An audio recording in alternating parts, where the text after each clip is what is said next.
Bismillahirrahmanirrahim. Assalamualaikum warahmatullahi wabarakatuh. Sebelumnya saya Riki Saputra, kelas pemrosesan data terdistribusi C, Prodi Ilmu Komputer, kampus Universitas Bumi Goran.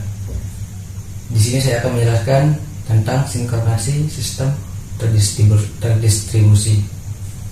Sinkronasi adalah proses pengaturan jalannya beberapa proses pada saat yang bersamaan.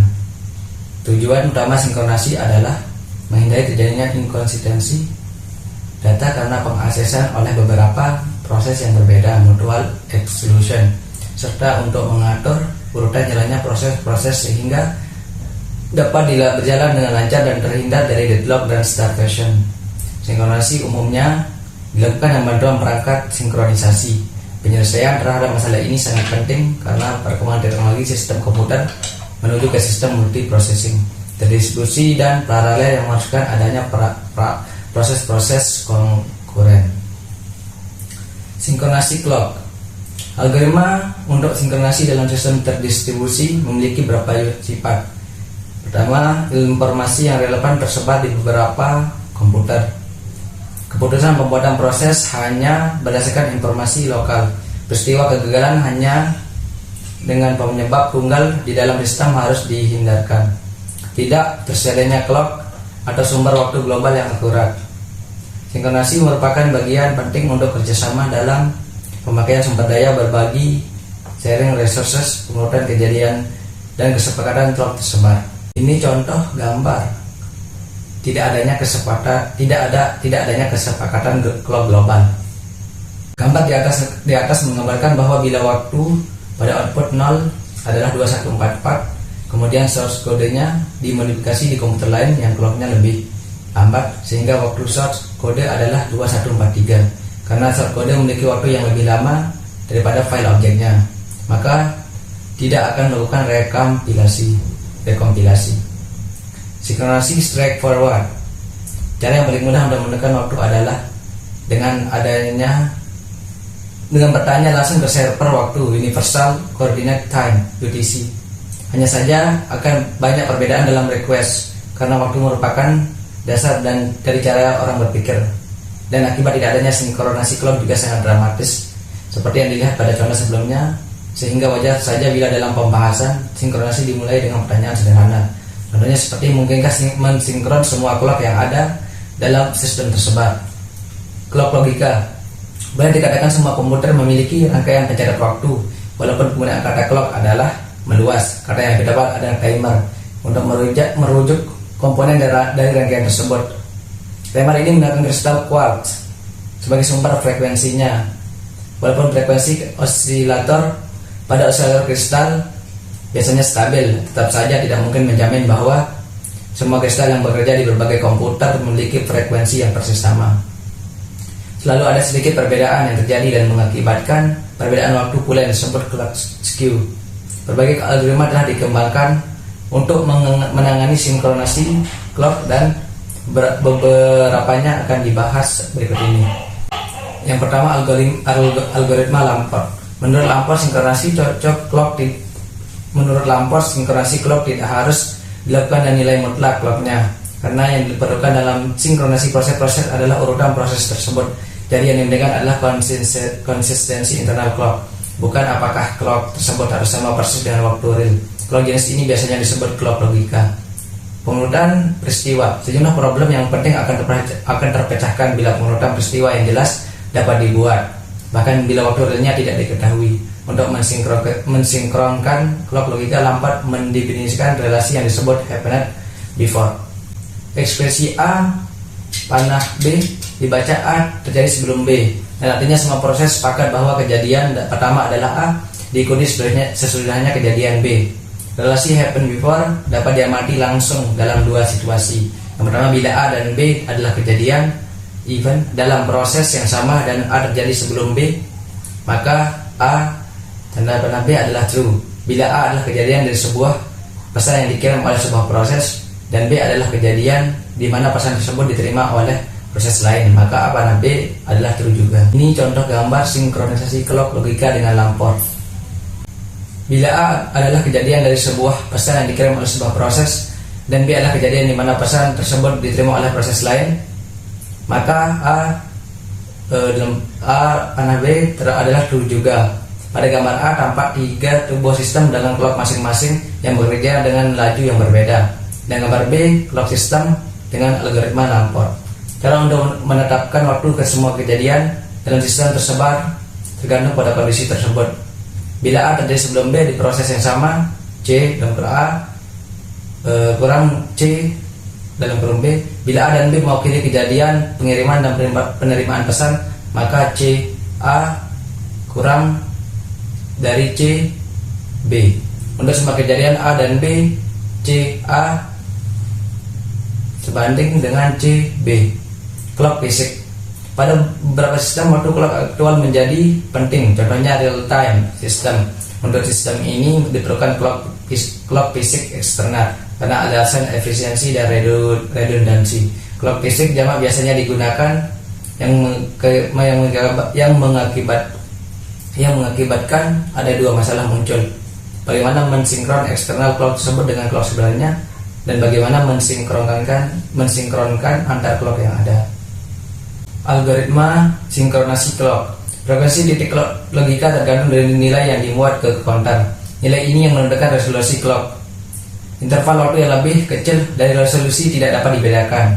Laju pergeseran clock adalah perubahan offset antara clock dengan nominal referensi ideal per unit waktu yang diukur di referensi. Clock hardware hanya berupa nilai dalam register seperti nilai 32 bit yang kelak di roll over.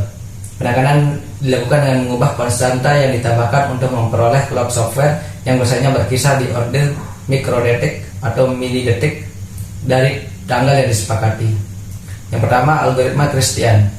Bila sebuah mesin memiliki penerima WWV sehingga dapat berfungsi sebagai time server secara periodik, setiap mesin mengirim pesan ke time server menanyakan waktu terkini. Algoritma Berkeley. Algoritma Berkeley digunakan untuk mensinkronkan clock relatif terhadap clock lainnya dan bukan terhadap master clock tertentu.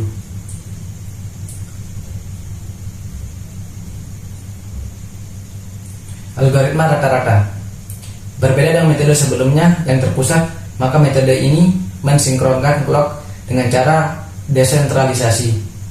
Cara kerjanya dengan membagi waktu ke dalam interval resinkronisasi yang lebarnya tetap. Yang selanjutnya, sumber clock eksternal jamak. Algoritma ini menjadi dasar untuk protokol NTP, Network Time Protocol.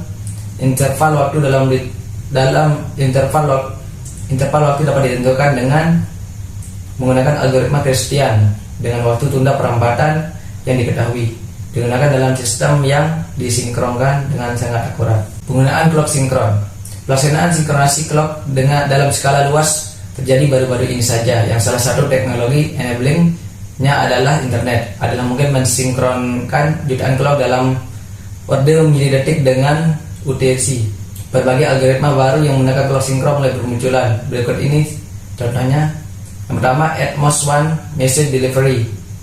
Setiap pesan membawa pengenal, koneksi dan timestamp. Untuk setiap koneksi, server menyimpan timestamp terbaru ke dalam tabel. Bila ada pesan masuk dengan timestamp yang lebih lama daripada timestamp yang disimpan, maka pesan tersebut akan ditolak dan dianggap sebagai duplikat. Selanjutnya, konsisten change berbasis clock. Konsisten change dalam file sistem tersebar menjadi perhatian karena setiap klien menginginkan change file di lokal komputer. Bila 2 komputer memodifikasi file secara bersamaan, berpotensi menyebabkan inkonsistensi. Selanjutnya, algoritma terpusat.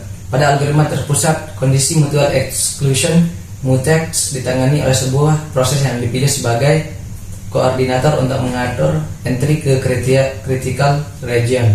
Setiap proses yang ingin meminta mutex mengirim pesan request ke koordinator. Bila proses tersebut menerima pesan reply dari koordinator, maka proses tersebut diizinkan masuk ke daerah kritis. Sesudah keluar dari daerah kritis, pengirim proses pengirim pesan rilis ke koordinator dan melanjutkan eksekusinya. Ini contoh gambarnya.